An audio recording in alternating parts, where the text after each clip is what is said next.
পৃথিবীতে একজন মানুষই শুধু জানতেন যে তিনি পৃথিবীতে কতদিন বাঁচবেন, সেটা হচ্ছে সাইয়েদনা আদম আলাইহিস সালাম। ওনাকে বলে দেওয়া হয়েছিল উমরুকা আলফু সানা, তুমি পৃথিবীতে বাঁচবে 1000 বছর। কয় বছর? সাইয়েদনা আদমের সামনে অনেকগুলো রূহ রাখা হলো।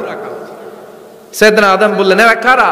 আল্লাহ বললেন, এরা হচ্ছে নাসালুক, তোমার বংশধর, পৃথিবীতে তোমার পর এরা পৃথিবীতে আসবে।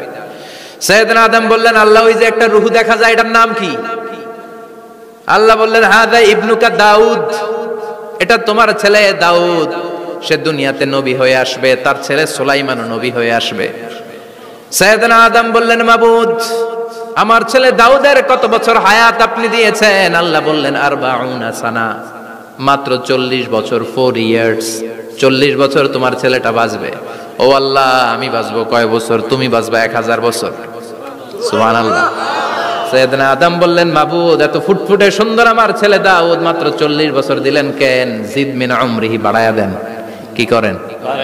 সুপারিশ করতেছে পোলার লাইগা কে? বাবা। আল্লাহ আপনি বাড়ায়া দেন। আল্লাহকে বাড়ানো যাবে না, লেখা হয়ে গেছে। রুফিআতিল আকলাম ওয়া জাফফাতিস সুহুফ, কলম তুলে নেওয়া হয়েছে আর কালি শুকায় গেছে, আর কিছু করা যাবে? সাইয়েদনা আদম বললেন, মাবুদ, আমার 1000 বছর কেন দিলেন? আমার এই সুন্দর ফুটফুটে ছেলেটারে মাত্র শুধুমাত্র 40 বছর কেন দিলেন? ও মাবুদ, আমার 1000 বছরের দরকার নাই, আমার 1000 বছর থেকে 60 বছর আমি আমার ছেলেরে দিয়ে দিলাম। দাউদ আলাইহিস সালাম বাঁচবে 40 বছর, তো বাপ আদম যদি আরো 60 দেয়, 40 আর 60 মিলে কত হয়? 100। ভালো হিসাব বোঝেন, 100। আর আদম আলাইহিস সালাম পেয়েছিলেন 1000 বছর, 60 কমে গেলে রইল কত?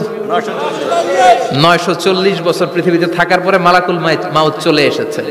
কারণ এটা on time, the death will come on time, it never late, কখনো দেরি হয় না।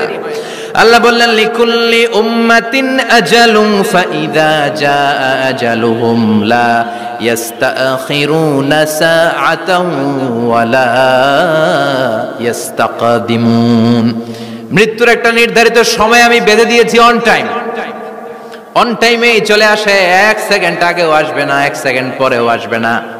940 বছর বয়সে মালাকুল মাউত এসে হাজির, এসে বলল, জিইতু আন আকবাদা রূহাক, রূহ কবজ করতে আসছি। আদম আলাইহিস সালাম বললেন, রূহ কবজ করতে আসছো মানে? আমি বাঁচবো তো 1000 বছর। কয় বছর?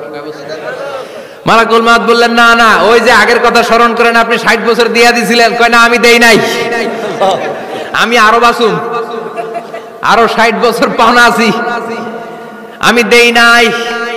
মালাকুল মাউত বললেন, আপনি দিয়েছেন? আদম বলে, দেই নাই। মালাকুল মাউত বলে, আল্লাহ ঘটনা দেখেন, দিয়া কয় দেই নাই। আল্লাহ কয়, থাক, কথা কইস না, আয়া পড়। সুবহানাল্লাহ পড়েন। নাসিয়া আদম ফানাসিয়া বানু, ভুলে গেছেন উনি। আমরা ভুলে যাই, আমরা খেয়ে বলছি খাই নাই, নিছিলাম পকেটে, কয় নেই নাই। এরকম ডাকাইত আছে না নাই? নাসিয়া আদম ফানাসিয়া বানু, বিশ্বনবী বললেন, আদম ভুলেছে তো তার সন্তানরাও ভুলে যায়। জাহাদা আদম ফাজাহাদা যুররিয়াতু, আদম অস্বীকার করেছে, তার সন্তানরাও অস্বীকার করে। সেদিন থেকে আল কিতাব ওয়া শুহুদ, মানে লিখে রাখার সিস্টেম আর সাক্ষীর সিস্টেম চালু হয়েছে। সুবহানাল্লাহ পড়েন। সুবহানাল্লাহ। 940 বছর বয়সে মালাকুল মাউত এসে আদম আলাইহিস সালামের রূহ নিতে পারে নাই। উনি 1000 বছর যখন হয়েছে তখন এসে সাইয়েদনা আদম আলাইহিস সালামের রূহ কবজ করেছে।